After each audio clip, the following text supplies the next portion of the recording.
It is very good that you are asking queries. बहुतेकांना होता question number 6, sub question 3. Many students ask the question. XYZ and XZ is 3 root 7, XY is root 7, तो YZ is equal to what? तो सबसे पहले what we had to do, we'll begin with XYZ. जो steps हम लोग कर सकते हैं वो स्टेप्स हम लोग करेंगे ही करेंगे. आपल्याला एवढं करता येईल. X Y Z means X Y Z are collinear. X Y Z आहेत एका रेषेमध्ये, म्हणून देअर फोर डिस्टेंस इतना तुम लोग कर ही सकते हैं. X Y plus distance Y Z is equal to distance X Z. Next step will put up the values. Question नहीं भी आ रहा है तो ये स्टेप्स हम लोग कर ही सकते हैं. क्वेश्चन नाही आला जेवढे स्टेप येतात तेवढे आपण फिलअप करून ठेवायचे. Okay, make it a habit. सोडायचं नाही कुठलं पण. सिर्फ क्लियर छोड़ मत देना. जितना आता है उतना लिखेंगे, फिर बाकी जो बचता है उसको बोलेंगे हम क्वेरीज. उसको बोलेंगे भाई कुछ चैलेंज है, कुछ इश्यू है, पूछेंगे. फिर प्रॉब्लम मत बोलना कभी. ओके, प्रॉब्लम है ऐसे मत बोलना कभी. वी हैव सम चैलेंज ऐसे बोलना. So x y what is given. xy is root 7, xy is under root 7 वर्गमूला 7. अपना प्रेजेंटेशन अच्छा रहेगा. Then xy is root 7, xz is 3 root 7, xz is 3 root 7. So we have to find distance yz. Okay, this is the question. Problem आया आप लोग को root 7 दिखने की वजह से. तो समझो कि रूट 7 नहीं है, उसके बाद में उसके बदले में x है.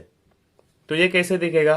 x plus distance Y Z is equal to 3x. ये इजी है. This you can easily solve. So distance Y Z will become 3x और ये x शिफ्ट हो जाएगा राइट में -x. तो आंसर आ जाएगा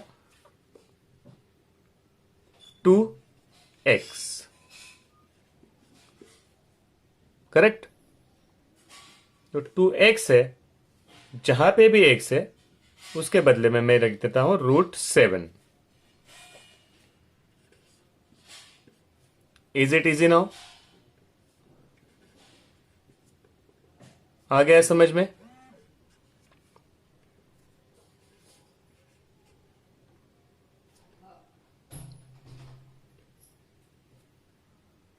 मैथ्स 1 में हमें चैप्टर आने वाला है सर्ट्स, है ना. करणी धड़ा है एक, उसमें ये डिटेल में डिस्कस किया हुआ है. अंडर रूट वाले नंबर्स के प्लस माइनस, उनका multiplication division, all the operations on them ते डिटेल में दे. उसके बारे में ही और इजी तरीके से आपको समझ में आ जाएगा. Okay, let us start today's lecture. Now let us check whether segment PR and segment QU the information is given there. Sometimes number line is given. कधी टेबल देतील, कधी नंबर लाईन देतील. Now we have to idea how to find the distance. आपल्याला distance काढता येतं. तो अभी distance दिया है PR डिस्टेंस सेगमेंट PR और segment QU. We have to find out whether they are congruent और नॉट. हे दोन रेषाखंड एकरूप आहेत का आपल्याला चेक करायचे. Sometimes such question comes. और बोलते हैं कि find out congruent segments from the given information. Check करते हैं. डिस्टेंस फाइंड आउट करना है. PR का देखो कुछ भी रहेगा तो first we have to find distance. इतना तो हम लोग कर ही सकते हैं और इजीली कर सकते हैं. First will find segment PR. तो डिस्टेंस PR हम लोग फाइंड आउट करेंगे.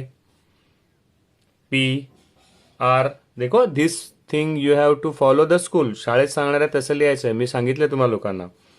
मैं सिंबल में दे देता हूं. Coordinate of P is -3.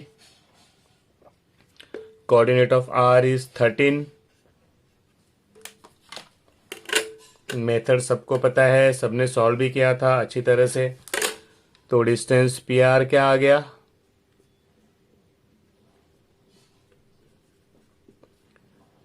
Is right वाला कोऑर्डिनेट माइनस लेफ्ट वाला कोऑर्डिनेट. बराबर. सो राइट में कौन रहेगा भाई. P और R है. डेफिनेटली ये पॉजिटिव नंबर है, ये है राइट में.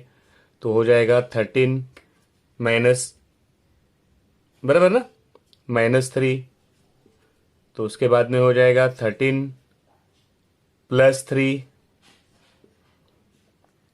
फिर आंसर आ जाएगा 16। तो डिस्टेंस पी आर आ गया 16। ओके, अब क्या फाइंड आउट करेंगे हम लोग? फाइंड आउट करेंगे सेम वैसे distance Q U. We are now masters in solving this. क्या निकालना है? Q U. तो कुछ नहीं बदलेगा, सब सेम। पहले क्यू का कोऑर्डिनेट और यू। अभी क्यू क्या है? -5 है। ओके, और यू है 11, लिखेंगे 11। Distance Q U is equal to right वाला कोऑर्डिनेट माइनस लेफ्ट वाला कोऑर्डिनेट। तो क्या आया? क्यू और -5 और 11, तो डेफिनेटली पॉजिटिव नंबर है 11। तो 11 माइनस -5, 11 प्लस 5, तो हो जाएगा 16। फिर एक बार वही आंसर आ जाएगा 16। सेम। अगर सेम आ गया तो हम लोग को लिखना है द टू आर कॉन्ग्रुएंट। कौन कौन congruent? Segment P R, segment Q U. मराठीमध्ये आपण रेख पी आर म्हणतो किंवा रेषाखंड पी आर म्हणतो. ओके, सेगमेंट पी आर और सेगमेंट क्यू हो गए कॉन्ग्रुएंट फॉर दिस टाइम, क्योंकि दोनों का आंसर सेम आया. ओके, नहीं आया तो not congruent.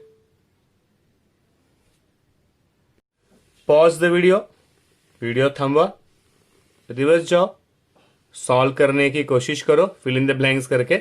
It is very easy and interesting. जैसे मैंने बताया था आपको, geometry is very interesting this year. Check करते सेगमेंट क्यूटी और सेगमेंट क्यूयू. रेख क्यूटी आणि रेख किंवा रेषाखंड क्यूयू सुद्धा एकरूप आहेत की नाही. ओके, सेम वे वीडियो पॉज करना, एक साथ करते हैं, इंटरेस्टिंग लगेगा. तो फर्स्ट क्या रहेगा अपना कि भाई निकालेंगे डिस्टेंस क्यूटी. डिस्टेंस निकालना पड़ेगा तभी पता चलेगा. ओके, तो क्यू इज कोएफिशिएंट उसका, टी का coefficient,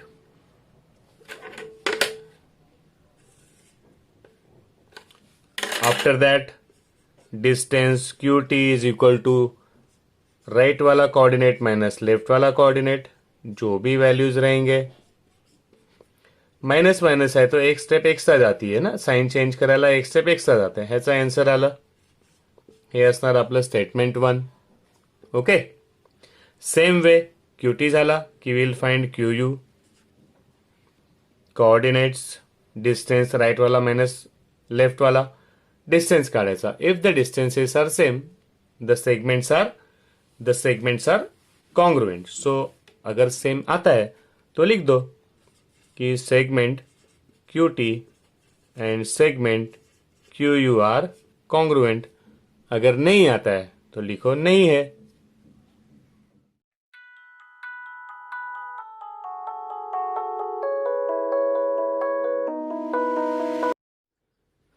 Let us see midpoint. B is midpoint of AB, AC. Midpoint of AC. B हा AC चा मध्यबिंदू आहे. त्याचं मीनिंग काय ह्याला? AB and BC are equal. Suppose length AC is 16 centimetre. AC 16 centimetre असणार, तर AB किती होणार? देअरफॉर लेंथ AB किती असणार? Half of what? AC. Length AC means half into 16. Answer आला 2 8 जा 16, 8. तो length AB becomes 8. Now suppose length AB is 7. Pay attention. लक्ष देऊन बघा. Now distance AB is given. AB आहे 7. ओके, B is mid point, B मध्यबिंदू आहे, ए बी 7 आहे. तो which two things we can conclude? जर ए बी 7 आहे तो B C is also 7 and therefore AC becomes 7 2 ja 14. Okay. Therefore AB आपली लिहायची स्टाईल तीच राहणार. Length AB is half of length AC. AC दिला तर AC ची व्हॅल्यू पुटअप करणार, AB दिला तर AB ची व्हॅल्यू पुटअप करणार. Now AB is given, so AB झाला 7 is equal to half into length AC upon 2 will come here and become into 2. कोणाची व्हॅल्यू काढायची? लेंथ एसी ची. त्याला ठेवला एकटा, वो रहेगा अकेला यहाँ पे, तो upon 2 will become into 2 to the left side, तो अपॉन 2 आ गया है यहाँ पे, तो ये बन गया 7 इंटू 2, ये 2 आ गया यहाँ पे, तो आंसर आया 14. तो लेंथ एसी बिकम्स 7 2 जा 14. So either complete length is given, पुऱ्या रेषाखंडाची लांबी दिली तर हाफ करून काढायचं, हाफची दिली तर डबल करून काढायचं. इन्फॉर्मेशन देने के बाद डायग्राम ड्रॉ करो तो इजी पड़ता है थोड़ा.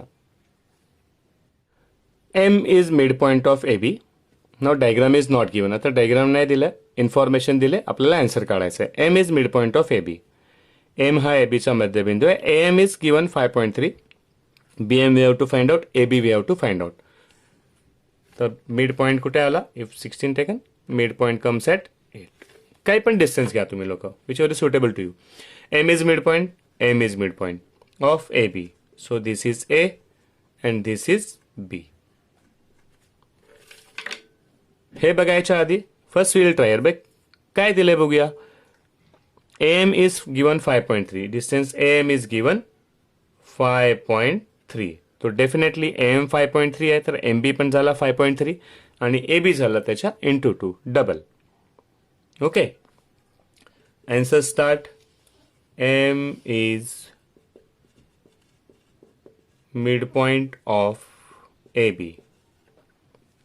एम हा ए बीचा मध्यबिंदू. Whatever information is given will write down first. पहिले त्या इन्फॉर्मेशन पासून आपण, this is the starting point, इथून आपण स्टार्ट करणार आन्सर लिहायचं. M is mid point of A B. A M is given, length A M is given 5.3. पहिला कुठला काढूया? B M. तो बी एम पण असणार same. Therefore length B M is also 5.3 centimetre. Okay, this is very easy. Now we will find length AB. Okay, so what is given? AM is given. So AM is length AM is half length AB. Length AM is half length AB. हे लिहिलं. Whichever value is given we'll put up. AM दिला 5.3, AM आपण दिला 5.3 is equal to 1 upon 2 into length AB. Upon 2 will become into 2. So 5.3 into 2 becomes length AB. 2 3 जा 6, 2 5 जा 10. पॉइंटची idea आहे. Point नंतर एकच number है. After point there is only 1 digit. तो आंसर में भी पॉइंट के बाद में एक ही digit is equal to length A B. This is our answer. Length A B is 10.6 centimeter and we'll box it. One question of midpoint is compulsory in first unit test and semester also. हा question कुठल्या नाही कुठल्या form मध्ये तरी येणार. Okay.